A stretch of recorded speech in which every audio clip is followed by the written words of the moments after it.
Thanks Dow Strong for sponsoring this video.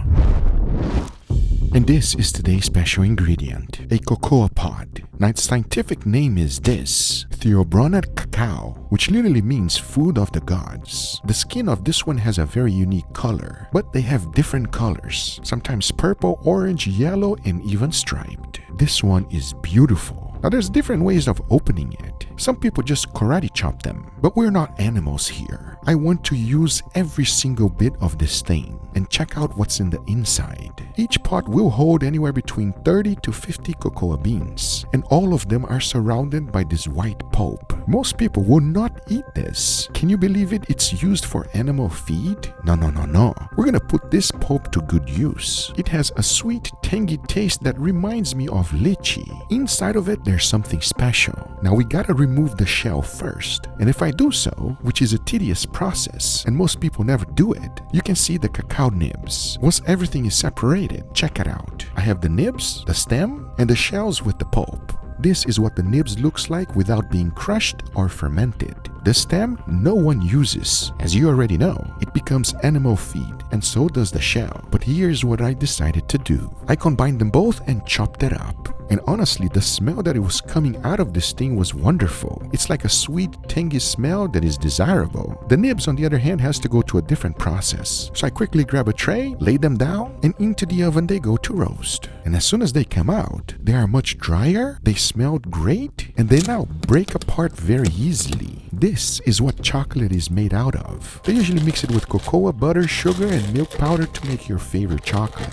But we're not doing that, as I don't want it sweet. I just want this flavor. So I went ahead and put it on a pestle and mortar and started grinding the whole thing. I added water so that I can make a paste, as that is what I was looking for. In the end, check it out. This is the spread I'll be using to dry age some steaks. Talking about that, this is the true star of the show. It's a beautiful 7 bones rib roast, aged for 21 days, and it is beef made in America, straight from Riverbend Ranch. Now here's what I'm going to be doing with this. The first thing was to split them. Now you can really appreciate the marbling of these steaks. One, I won't be doing anything. I'm just going to be putting on my cooling rack, and into the dry ager it goes. It will be our control, because this next one, I'm using the stem, shells, and pulp. And as I spread this on, it smells wonderful. However, it doesn't look very appetizing. It almost reminded me of Kellogg's Frosted Flakes. But now that this one is ready, into my dry ager it goes, as I gotta prep this one, the one with the cocoa nibs. Now I know what you're thinking, and I do not want any funny comments on the comment section. This is literally chocolate and not what you're thinking.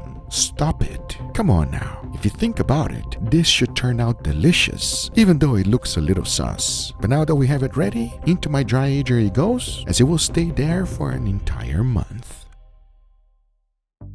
As soon as the time was up, I immediately took it out, and take a look at this one. All of the pulp have penetrated deeply into the beef, and most importantly, everything got stuck. It seems like it was a deep penetration, which is a good thing, and as I try to remove it, it's a complete waste of time. It's stuck and it won't come out. But that's okay, because with dry age, there's one thing you must always do, and that is to cut out the outer crust, which we call it pellicle. That is simple to do, and one of the reasons why dry aged beef is so expensive. But once I was done, if you take a closer look, these are beautiful steaks. They smelled wonderful, but you can clearly see that the penetration of the pulp was deep. They also feel extremely tender, and I honestly cannot wait to find out how this one is going to taste. Because check out the next one. At first glance, we know it's not very appetizing, but if we were going by smell, it's gonna be good. And the thing is, as soon as I started removing the crust, things got even better, as it started smelling like Nutella, which at least to me is a smell that I love. And once I was done removing everything, check it out. It was nicely preserved, and it feels nice and tender. But like every dry aged steak, I gotta remove the crust. Soon as I took out the bone, yes, it's nice and pink and not that much oxidation. When I took out the edge, you can clearly see a little bit. That's okay though, because that means that the flavor went deeply inside, and that could actually be a good thing. Once all of the trimming was done, check it out. I was left with 2 beautiful steaks. They have a nutty smell, feel nice and tender, and if I'm being completely honest, I cannot wait to try them. And just in case things do not turn out good, check out today's side dish. I'm gonna let you know about my inspiration towards the end of the video, because check out how I made it. First, you need the potato chips. I'm going with Ruffles. Everybody knows what it tastes like. So to make them different, I went ahead and started to melt some dark chocolate. Then I added gochujara chili oil, followed by some more dark chocolate. Mixed that all up, and it was now ready for the potato chips. So instead of dunking them the whole way, I just did halfway. And the last thing I wanted was for them to be sweet. I wanted a little bit bitter and spicy. After cooling them in the refrigerator, check it out. To jazz them up even more, I plated them up, followed by some bacon bits, a tiny bit of chives, and cotija cheese. Cause this is today's side dish. I'm hoping that if our steaks turn out bad, this will save the day. Talking about that, remember we also had a control, and after trimming the whole thing up, my steaks are now ready. For the seasoning, I kept it real simple. A generous amount of salt followed by freshly ground black pepper. Cause now that these steaks are ready, the only thing left to do is to cook them. I'll first be putting a nice wonderful sear. Then I'll be cooking them in indirect heat until I reach an internal temperature of 135. As now I say, it is enough talking and it is time to grill, so let's do it.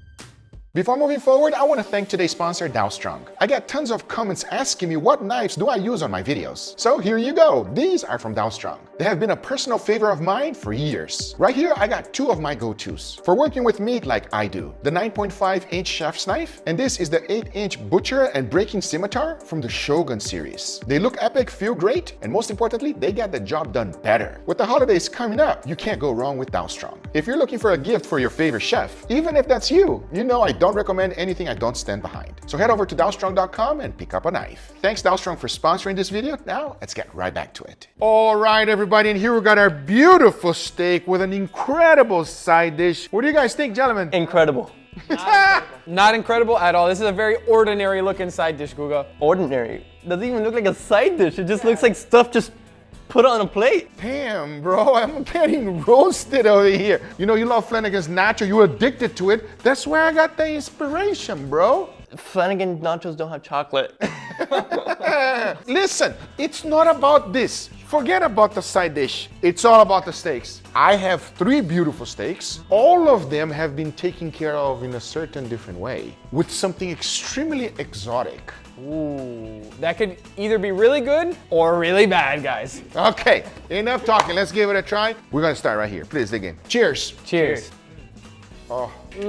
Wow. It is the thing they serve in heaven. That's what they give you. Am I wrong? No, you're not wrong at all. That is amazing. You can tell straight off, that is a dry age. Yes. That is delicious. It's well seasoned, the charcoal flavor. You can't go wrong with a control. Absolutely. Oh, so you could tell it's control. Oh, yeah. Yeah? Why? You didn't feel anything weird? Nothing, just a nice funky taste. So I gotta say nothing. He's good. No, it's good. Oh, it's starting with a good. Okay, very good. It might be the last good thing we have, so let's savor this. Damn, bro, you're getting roasted on my own video over here, man. Let's get it again.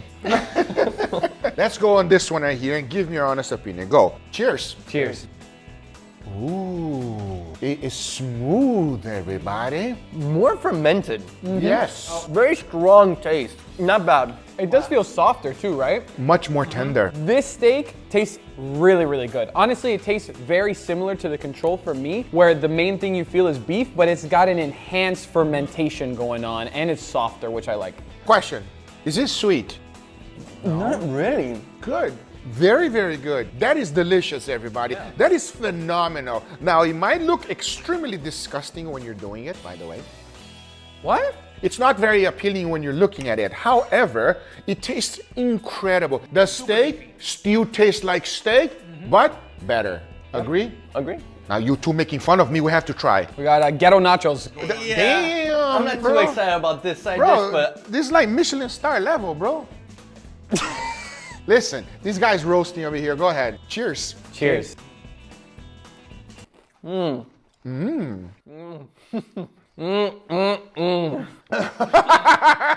Oh, that's some weird, funky taste. But I want your, okay, you just say nothing. You need to, ooh, look at the faces. Yeah, that's not it.